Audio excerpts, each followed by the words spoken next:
Banyak di antara kita yang masih belum memahami bobotnya Allah Subhanahu wa taala. Allah ini teman-teman adalah pencipta yang menciptakan semuanya, yang dijangkau atau tidak dijangkau oleh mata kita di langit sana, di bumi ini, di kedalaman lautan.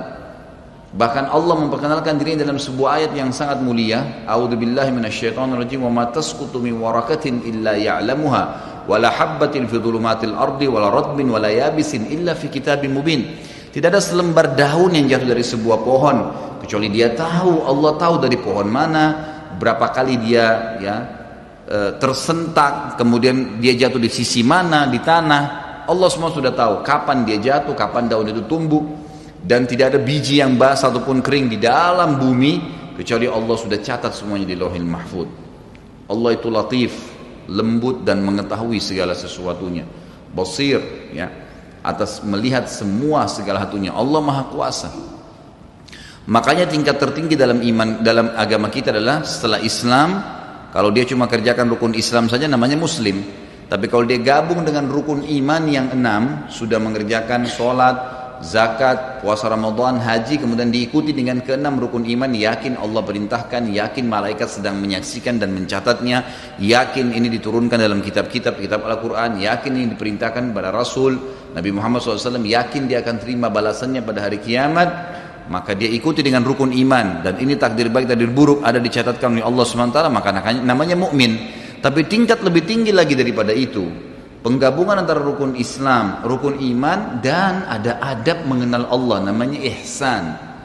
Ihsan itu apa kata Nabi SAW? An ta'budallaha ka'annaka tarah, fa in lam takun tarah fa innahu yarak. Engkau menyembah Allah seakan-akan engkau melihatnya, dan kalau kau tidak melihatnya, yakinlah dia sedang melihatmu. Selalu merasa dikontrol oleh Allah Subhanahu wa taala.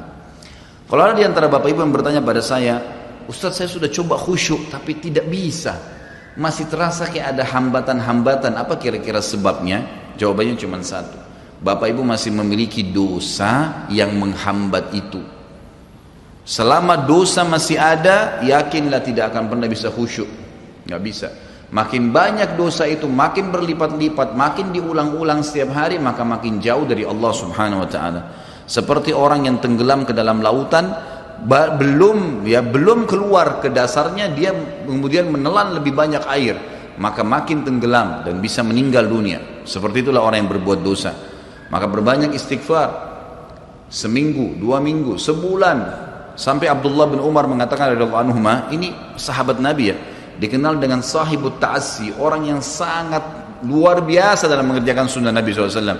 Hal yang kecil aja dikerjain sama dia.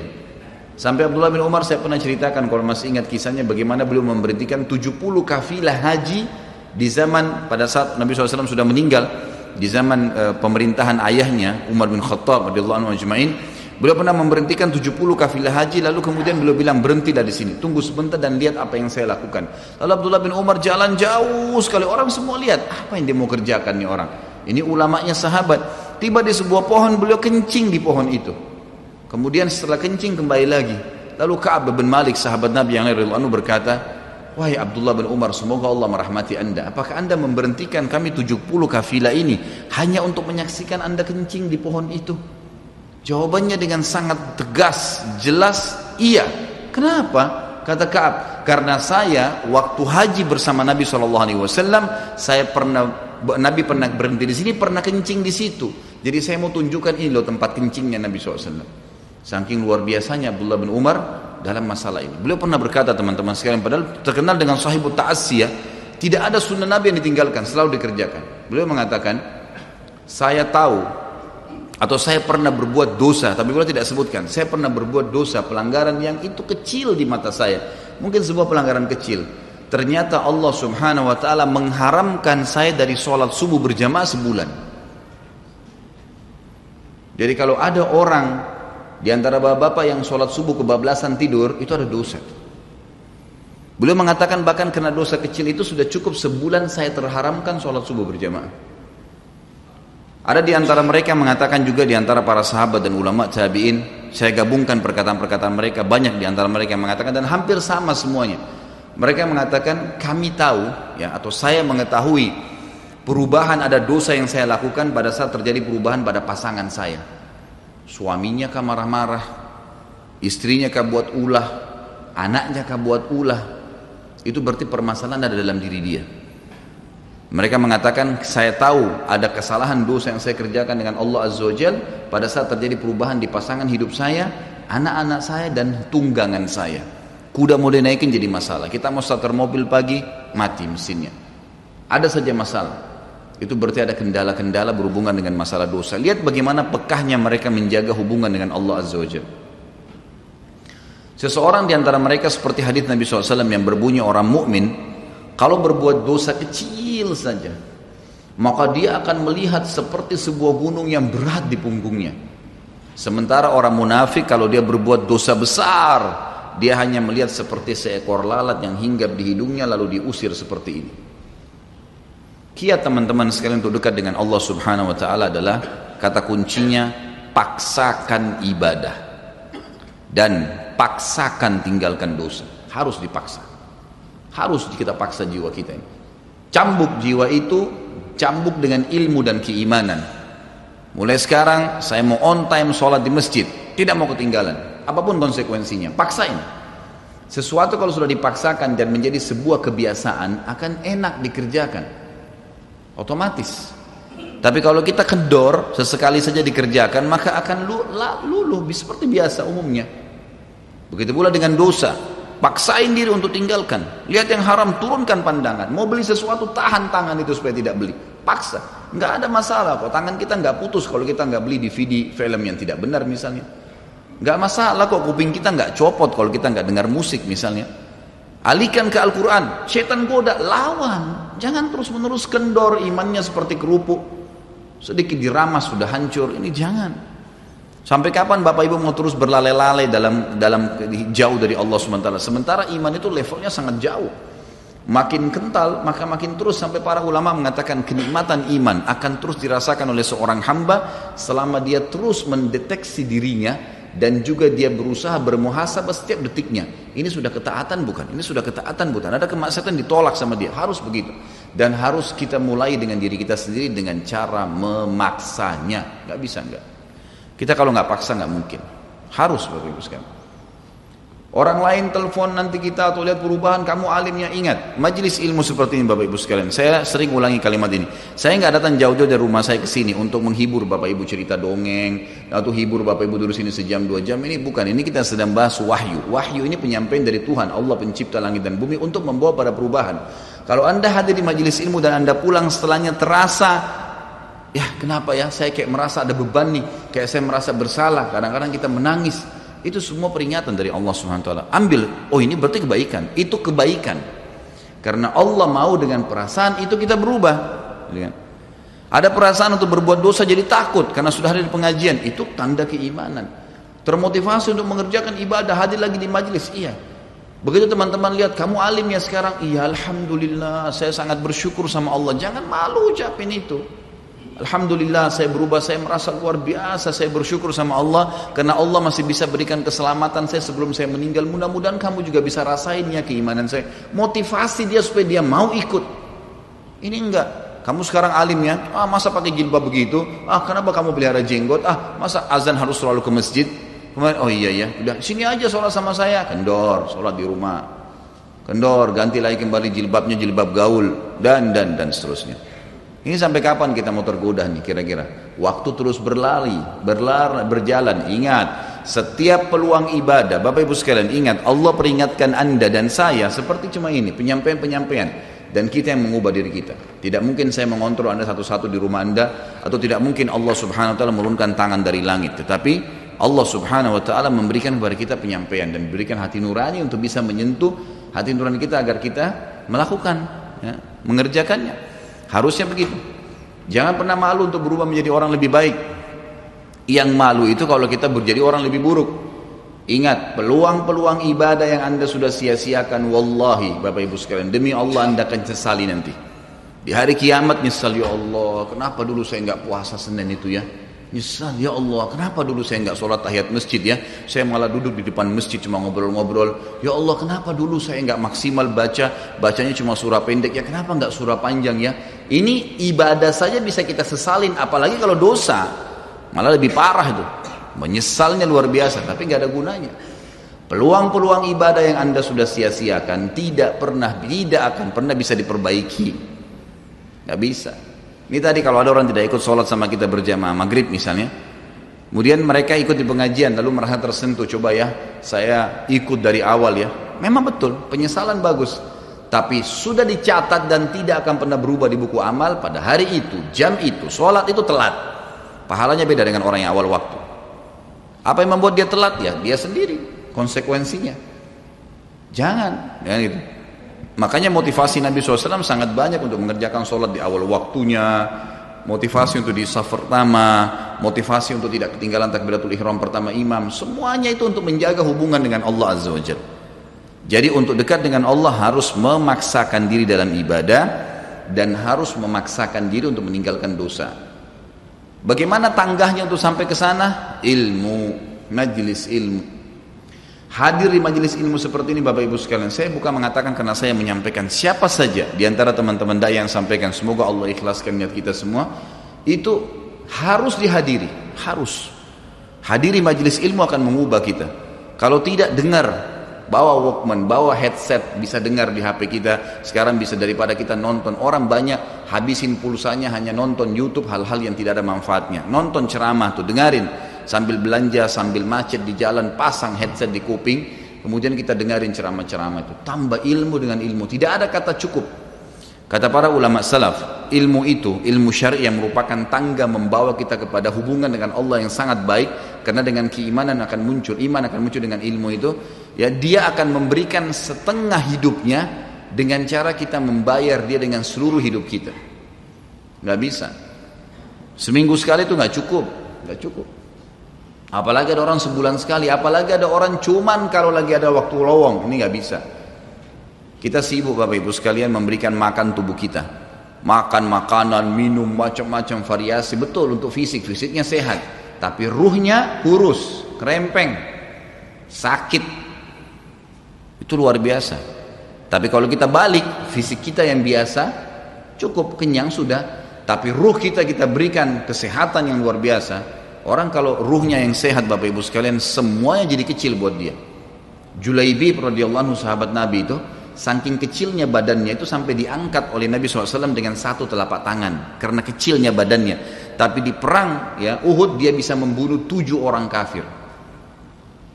Tidak ada hubungannya dengan kecil badannya, tapi ruhnya kuat, besar.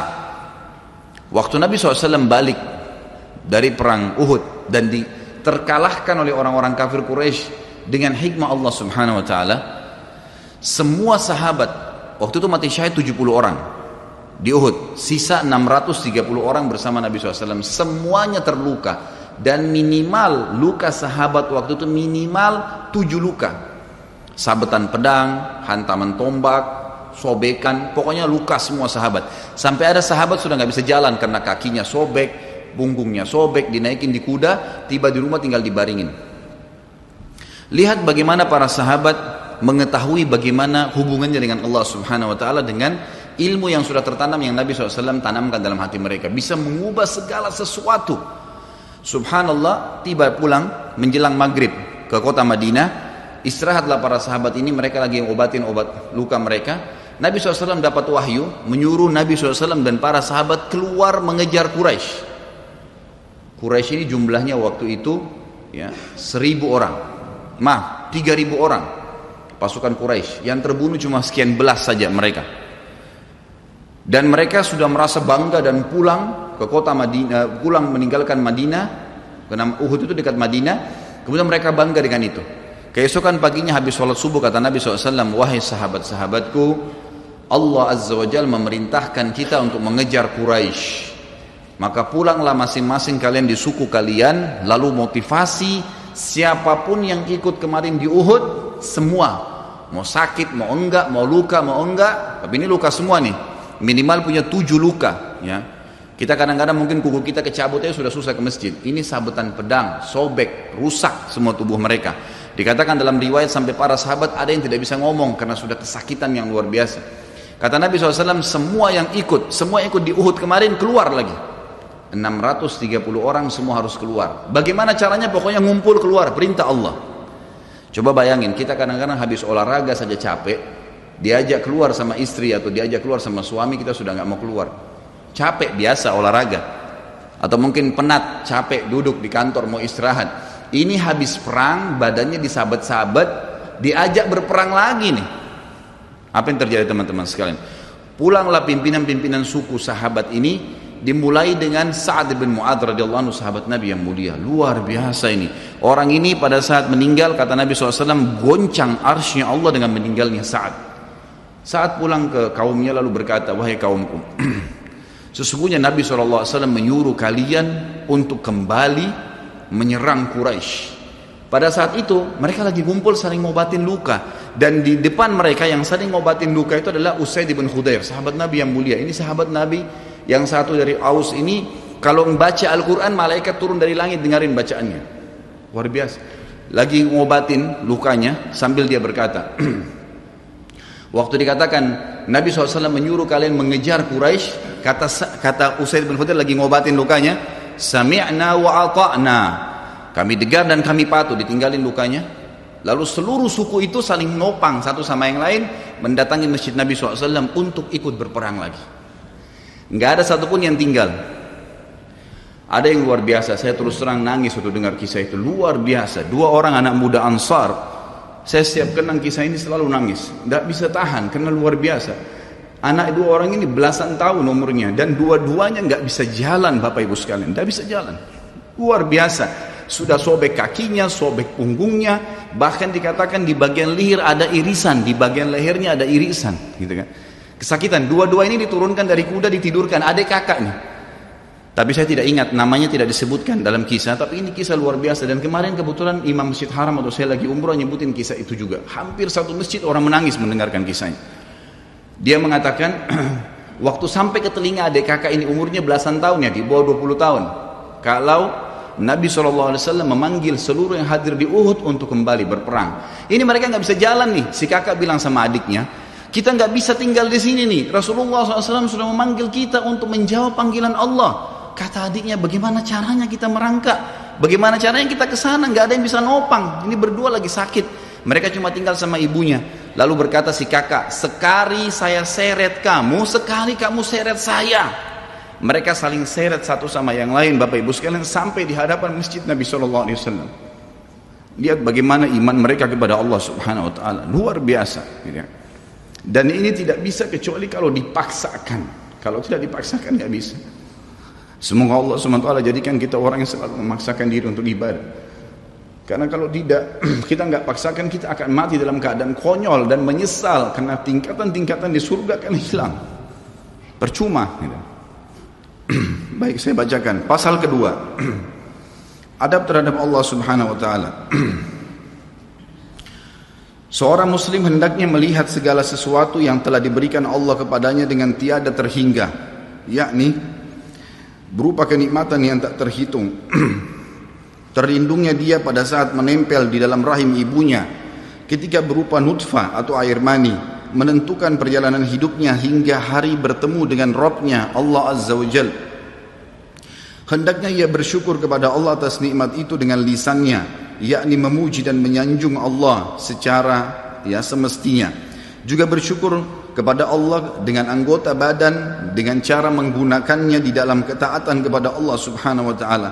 Karena mengingkari nikmat, tidak mengakui kelebihan yang diberikan Allah, mengingkarinya beserta kebaikannya, bukanlah termasuk adab kepada Allah.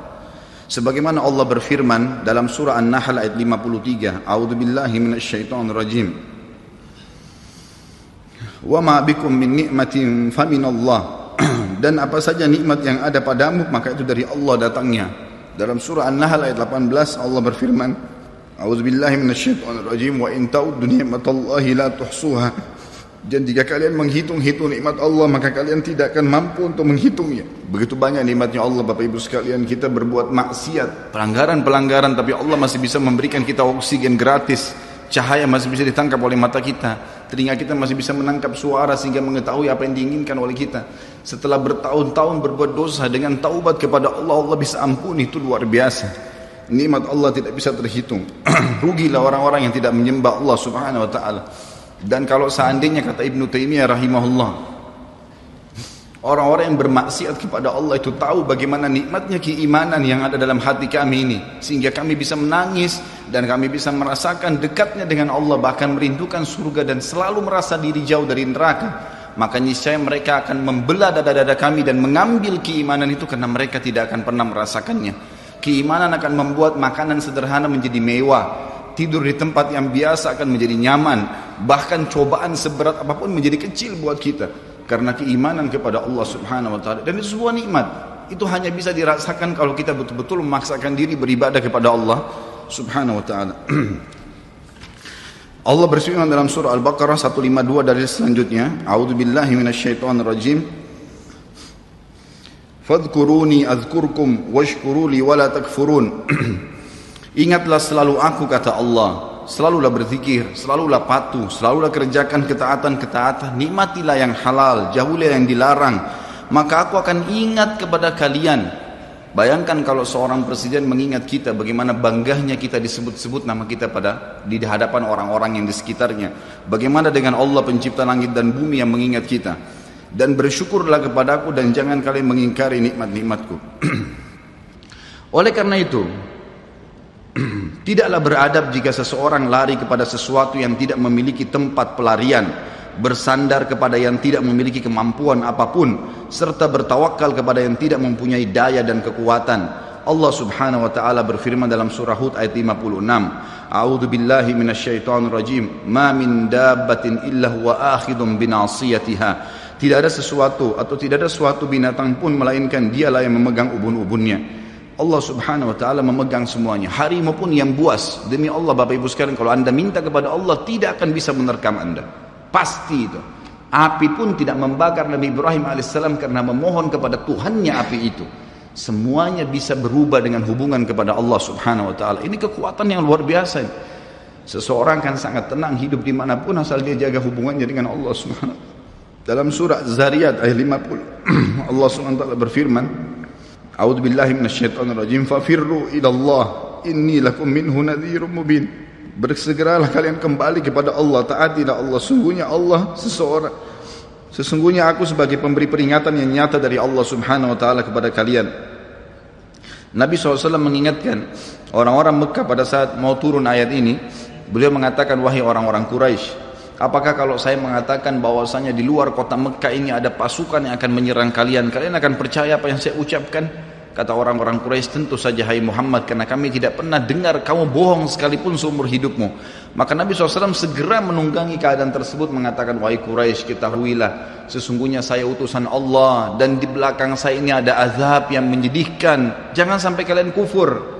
Jadi Nabi SAW sudah mengingatkan, ikutin ini, nikmatin apa yang diperintahkan, apa yang dihalalkan, jauh yang dilarang, kalian akan bahagia. Hanya itu saja perintah dari Allah Subhanahu wa taala. Nabi SAW sudah mengingatkan orang-orang Quraisy dan juga jadi pelajaran buat kita. Juga dalam firman-Nya surah Al-Maidah ayat 23, A'udzu billahi minasyaitonir rajim wa 'alallahi fatawakkalu in kuntum mu'minin. Dan hanya kepada Allah lah kalian harus bertawakal, mengembalikan semua urusan jika kalian benar-benar orang yang beriman. Sisi yang lain, seorang muslim juga harus melihat kepada kelemah lembutan Allah Subhanahu wa taala kepadanya di dalam setiap urusannya, melihat kepada kasih sayang Allah kepada dirinya dan seluruh makhluknya, lalu berkeinginan kuat untuk mendapatkan tambahan kelembutan dan kasih sayang itu, sehingga dirinya akan selalu merendahkan diri kepada Allah dengan kerendahan yang murni dan dengan doa, bertawassul kepadanya dengan perkataan yang baik dan amal soleh. Kalau kita lagi makan, syukuri alhamdulillah. Dan ingat teman-teman sekalian, saya pernah jelaskan juga, hati-hati dengan hukum syamata namanya. Syamata itu merendahkan orang lain. Kalau ada sesuatu yang tidak ada pada kita teman-teman sekalian, syukurlah kepada Allah Subhanahu wa taala. Jangan pernah sampai menghina orang lain, karena Allah menaikkan derajat kita justru dengan kita bersyukur. Kata Nabi SAW, kalau kalian lihat aib pada diri seseorang, ucapkanlah alhamdulillahilladzi afani mimma ibtala bihi wa faddalani ala katsirin mimma khalaqa tafdila. Segala puji bagi Allah yang telah menyelamatkan saya dari apa yang dicobakan kepada orang ini dan mendahulukan saya dengan kelebihan yang banyak dari makhluk-makhluk yang lain. Kita harus seperti itu, jangan syamata. Kata Umar radhiyallahu anhu, apa itu syamata seperti ini? Umar bin Khattab berkata, Aku khawatir kalau ada seorang wanita hamil lewat di depanku karena perutnya besar, lalu aku berkata dalam diriku, kenapa ya perutnya seperti itu? Maka Allah menghukumku dengan membuatku hamil, Sampai begitu mereka mengatakan, dan berhati-hati sekali dengan kelemah lembutan Allah subhanahu wa ta'ala. Allah lah yang telah membuat binatang yang ada binatang yang indah bulunya, yang bagus tampangnya, dan ada Allah juga ciptakan buruk di mata manusia untuk menunjukkan keajaiban dan kemahakuasaannya Allah. Ada ikan yang indah untuk dilihat, ada ikan yang seperti batu buruk. Kita cuma mengatakan subhanallah yang telah menciptakan yang baik dan buruk, subhanallah yang telah menciptakan yang sehat dan sakit, subhanallah yang telah menciptakan yang putih dan hitam, subhanallah dan subhanallah. Bukan justru kita menghina teman-teman sekalian. Kalau ada sesuatu yang menimpa orang lain yang tidak ada pada kita, syukurilah nikmat Allah subhanahu wa ta'ala, dan jangan sampai kita merendahkan orang lain. Ini semua merupakan adab, kata beliau, terhadap Allah yang menguasainya. Maka bukanlah orang yang beradab orang yang berputus asa dari mencari tambahan rahmatnya yang luas, meliputi segala sesuatu, berputus asa dari kebaikan Allah yang tak terhingga, yang mencakup seluruh alam semesta ini, serta kelembutannya yang tercurah untuk segenap makhluk. Allah subhanahu wa ta'ala berfirman di dalam A'raf 156, A'udzu billahi minasyaitonir rajim, wa rahmati wasi'at kulla syai', dan rahmatku meliputi segala sesuatu. Kata ulama tafsir, hewan pun kalau yang buas kemudian dia menerkam mangsanya lalu dia meminta maaf kepada Allah, maka rahmatnya Allah akan meliputinya. Seseorang membunuh orang lain pun, sebagaimana masuk dalam sebuah hadis, Allah tertawa melihat dua orang yang saling membunuh, kemudian dua-duanya masuk surga. Lalu para sahabat bertanya, ya Rasulullah, bagaimana ceritanya dua orang itu? Kata Nabi SAW, yang satunya mukmin, yang satu kafir. Lalu kemudian si kafir membunuh si mukmin di kancah peperangan, mati syahidlah si mukmin tadi. Berjalan waktu, si kafir mendapatkan hidayah, akhirnya juga masuk Islam, dan dia berperang lalu dibunuh oleh orang kafir yang lain. Orang mukmin yang pertama terbunuh dengan orang kafir yang akhirnya masuk Islam juga terbunuh di kancah peperangan, dua-duanya masuk surga, dan Allah menyambutnya dengan rahmatnya. Allah tersenyum dan tertawa dengan dua orang ini. Jadi dengan kemahalembutannya Allah subhanahu wa ta'ala. Dalam surah Asy-Syura ayat 19 dikatakan juga, a'udzubillahi minasyaitonir rajim, Allahu latifun bi'ibadi. Allah itu maha lembut terhadap hamba-hambanya. Makanya dalam hadis yang lain dikatakan, ma nazala linu fi syai'in illa zana. Tidak ada sesuatu dikemasi dengan kelemah lembutan kecuali akan menghiasinya. Dikatakan Allah latif, Allah itu lembut, yuhibbul lutf, dia suka dengan kelemah lembutan, gitu kan. Wa ma nuzi'a min syai'in illa syana. Tidak ada sesuatu diangkat darinya kelemah lembutan kecuali akan merusaknya. Tidak ada manfaatnya mencak-mencak, marah-marah tuh, emosi habisin waktu-waktu, kecuali dalam pelanggaran agama saja. Tapi kalau bukan pelanggaran agama, maka jangan, tidak perlu semua. Dikatakan dalam hadis Bukhari, Nabi SAW kalau berhubungan dengan hak beliau urusan dunia, semuanya ditoleransi. Tapi kalau sudah berhubungan dengan hak Allah subhanahu wa ta'ala, barulah beliau tegas. Ya, ini sifat Nabi Muhammad SAW. Kita baca dua ayat lagi baru kita tutup. Sudah masuk waktu? Surah Yusuf ayat 87. A'udzu billahi minasyaitonir rajim. La tai'asu mir rauhillah. Janganlah kalian putus asa dari rahmat Allah. Sebagaimana hadis tentang orang yang membunuh 99 jiwa. Kemudian dia datang kepada seseorang abid, orang ibadah tapi tidak punya ilmu. Apakah Allah masih akan ampuni saya? Dia mengatakan tidak mungkin. Kamu membunuh 99 jiwa. Lalu kemudian dia membunuh orang itu, kata Nabi SAW, digenapkan 100. Kemudian dia menemui seorang yang alim, lalu dia bertanya, apakah Allah masih ampuni saya dengan 100 orang yang sudah saya bunuh? Maka kata orang tersebut, tentu saja Allah rahmatnya telah meliputi segala satunya, Allah akan terima taubatmu. Maka dia bertaubat. Pada saat dia bertaubat orang tersebut kepada Allah SWT, lalu dia mau pulang. Setelah bertaubat, lalu dia meninggal tengah jalan. Kata Nabi SAW, Allah mengutus dua malaikat, satu malaikat rahmah, satu malaikat azab. Malaikat rahmah akan membawa ruhnya yang memperlihatkan taman dari taman surga, dan malaikat azab memperlihatkan lubang dari lubang neraka. Maka datanglah malaikat yang ketiga menghakimi di antara keduanya, lalu kemudian malaikat ini mengatakan, yang datang ketiga yang menghakimi dua malaikat yang sedang memperebutkan orang yang tadi baru taubat ini, ukurlah jejak kakinya. Maka diukur, ternyata jalan menuju ke tempat taubatnya itu lebih satu jengkal kaki, ya, satu jengkal kaki saja. Maka dengan itu Allah masukkan dia ke dalam surga. 100 jiwa sudah dibunuh, teman-teman sekalian. Ini bukan main-main. Dosa yang sangat besar, tapi rahmat Allah sangat luas. Az-Zumar ayat 53 kata Allah Subhanahu wa taala juga, a'udzubillahi minasyaitonir rajim, wala taqnatu mir rahmatillah. Jangan pernah putus asa dari rahmat Allah Subhanahu wa taala. Paragraf terakhir yang saya bacakan, nanti insyaallah kita lanjutkan setelah salat ba'diyah Isya. Seorang muslim harus melihat bagaimana dahsyatnya siksaan Rabbnya. Allah SWT maha lembut, tapi jangan lupa Allah azabnya sangat pedih. Seorang muslim harus melihat bagaimana dahsyatnya siksaan Rabbnya, kerasnya azab dan kecepatan hisapnya. Kalau datang seketika, gitu kan? Dan tidak ada yang bisa bendung, sehingga dia bertakwa atau takut kepadanya, menjaga diri terhadapnya, serta meninggalkan segala kemaksiatan. Maka ini pun merupakan bentuk adab kepada Allah, sehingga tidaklah seseorang itu beradab menurut orang-orang yang berakal apabila ia menentang Allah dan berlaku aniaya atau zalim. Padahal ia seorang hamba yang lemah, namun justru menentang Rabb yang maha perkasa lagi maha kuasa, maha kuat lagi maha perkasa. Dan Allah berfirman dalam surah Ar-Ra'd ayat 11, A'udzu billahi minasyaitonir rajim, wa idza aradallahu biqaumin su'an fala maraddalah wa ma lahum min dunihi min wal. Dan apabila Allah menghendaki keburukan terhadap satu kaum, maka tidak akan pernah ada yang bisa menolaknya, dan sekali-kali tidak ada pelindung bagi mereka selain Dia. Kalau Allah sudah mau hancurkan, maka tidak akan pernah ada yang bisa membendung. Juga dikatakan dalam surah Al-Buruj ayat 12, A'udzu billahi minasyaitonir rajim, inna batsya rabbika lasyadid. Sesungguhnya azab Rabbmu benar-benar keras. Jadi teman-teman, jangan tantang Allah. Kalau anda buat dosa, lindungi, tutupilah dan bertaubat kepada Allah. Jangan tantang, nggak mungkin lah, masa Allah haramin, ya sudah diolok-olok orang yang berbuat ketaatan, ini berbahaya. Karena kalau datang azabnya Allah, Bapak Ibu sekalian, menyakitkan sekali, sangat luar biasa. Saya sarankan juga anda bisa ya melihat di YouTube azab-azab Allah, itu akan banyak cuplikan yang orang-orang memang kena kutukan dari Allah Subhanahu wa taala. Bisa mudah-mudahan menambah iman kita. Ayat yang terakhir adalah surah Al-Imran ayat 4 yang bunyinya, A'udzu billahi minasyaitonir rajim, wallahu azizun dzuntiqam.